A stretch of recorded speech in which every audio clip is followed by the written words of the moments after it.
lazima mtambue kwamba ugonjwa wa kichaa cha mbwa ni ugonjwa hatari. Kwa takwimu hapa zinaonyesha takriban watu 59,000 kila mwaka duniani wanafariki. Kwa hiyo unaweza kuona ukubwa wa hili tatizo jinsi lilivyo. Lakini sisi kwa wilaya yetu ya Mpwapwa takwimu zinaonyesha takriban watu 13,000 kila mwaka wanaumwa na mbwa. Tunafahamu kauli mbiu yetu ya kichaa cha mbwa kwamba tuchukue hatua sasa, mimi wewe na jamii nzima. Kwa hiyo jamii nzima leo nisikia huko ambako wapo, ni jukumu lao kuchukua hatua. Lakini pia kauli mbiu hii inatufundisha kuwa kila mmoja ana wajibu. Kwanza, serikali itoe chanjo kwa kuelimisha. Serikali inawajibika kwa kuwachanja mbwa na paka wao. Ndio maana nimeona baadhi yenu wengine baada ya tangazo kupita kwenye wilaya nzima, daktari nikupongeze, imepita wilaya nzima, mimi nimekuwa nafuatilia, imepita wilaya nzima kutangaza kwamba leo ni siku ya kichaa cha nini? Cha mbwa. Watu waje wachanje hizi mbwa bure. Hapa kila mmoja wetu hakikisha anachukua hatua za haraka akiumwa na mbwa. Wamiliki wa mbwa na paka, hakikisheni mnawachanja wanyama wenu mara kwa mara. Kwa mwaka mara moja, si daktari? Kwa mwaka mara moja. Wewe njoo tena chanjo hii ni bure. Sasa umekaa na mbwa nyumbani, wakati chanjo hapa ni nini? Ni bure. Lakini la pili, wananchi wote, ukiumwa na mbwa nenda hospitali, usibaki nyumbani. La tatu, viongozi wa dini amesema ni wasisitize muendelee kuwahimiza wananchi wanapopata na janga la kung'atwa na mbwa hasa wenye vichaa, lazima waripoti hospitali. Wadau wameendelea, tuendelee kushirikiana kwa pamoja kuhakikisha kichaa cha mbwa kama sio kukitokomeza, ukiondoa kabisa kwenye wilaya yetu na nchi yetu kwa ujumla. Zoezi hili ni zoezi endelevu. Tumefanya mwaka huu, lakini mwaka wani tutafanyaje? Tunarudia tena.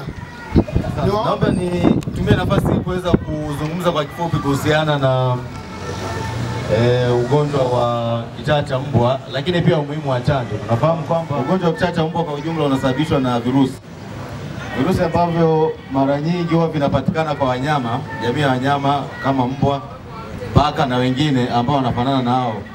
Sasa mara nyingi hivi virusi huwa vinatokea ardhini pamoja na sehemu nyingine mbalimbali. Sasa inafikia kipindi vikizaliana kwa wingi sana kwa wanyama wetu, alafu ikatokea huyo mnyama, kwa sababu wengi tunaishi nao katika jamii ambazo tunakaa, ikatokea amemuuma mtu yote yule, iwe ni mtoto, iwe ni mtu mzima, iwe ni mwanaume, iwe ni mwanamke, wote mwisho wa siku asipoweza kupata chanjo kwa wakati, anaweza kujikuta anapata ugonjwa wa kichaa cha mbwa. Sasa tujifunze nini ambacho kinatokea pale ambapo mtu ameshaumwa na mbwa ambaye tayari ana maambukizi ya kichaa cha mbwa.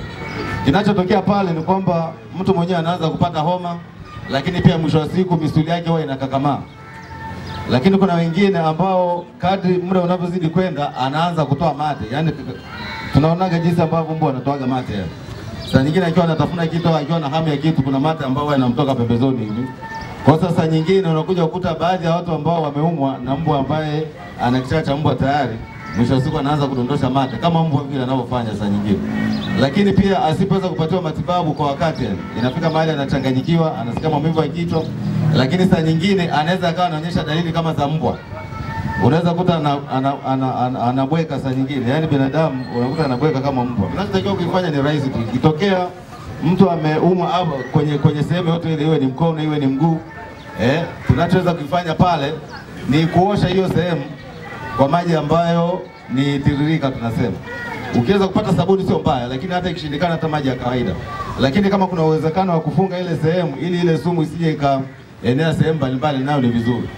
Lakini kubwa zaidi sasa, huwa tunashauri sana pale ambapo mtu ameumwa na mbwa au paka ambaye ana maambukizi ya kichaa cha mbwa, basi aweze kwenda kwenye kituo chote kile cha kutolea huduma za afya ili aweze kupatiwa matibabu mapema. Na kitu ambacho tunakifanya baada ya kumpokea huyo mtu ni kwamba huwa tunatoaga chanjo. Na chanjo huwa tunashauri itolewe mapema kadri iwezekanavyo. Ikiwezekana ndani ya nusu saa, ikishindikana basi walau ndani ya masaa mawili. Lakini ikishindikana isipite masaa. Kumekuwa na changamoto kidogo. Baadhi ya watu wanapoumwa na mbwa, yani badala ya kuwahi kwenye vituo, wanaenda kwa waganga wa kienyeji. Anaenda kwa waganga wa kienyeji kwa sababu anaamini kwamba kuumwa na mbwa pengine sio kitu cha kawaida kwa baadhi ya maeneo. Au anaamini kwamba kuna mbwa wao wanatumwa na watu. Inaaminika saa nyingine kuna mbwa au binadamu ambao wanajeuza kuwa mbwa na vitu kama hivyo. Kwa hiyo unakuja kukuta badala ya kuwahi kwenda kupata matibabu, watu wanaenda kwa waganga wa kienyeji. Kwa hiyo tuombe sasa au tukumbushane kwamba inapotokea hali kama hiyo tusipoteze muda kwenda kwa waganga wa kienyeji, kwa sababu ni ugonjwa ambao unaepukika. Ni ugonjwa ambao mtu akiwahi kwenye vituo vyetu vya huduma za afya anaweza akapatiwa matibabu mapema na mtu asije akapata matatizo.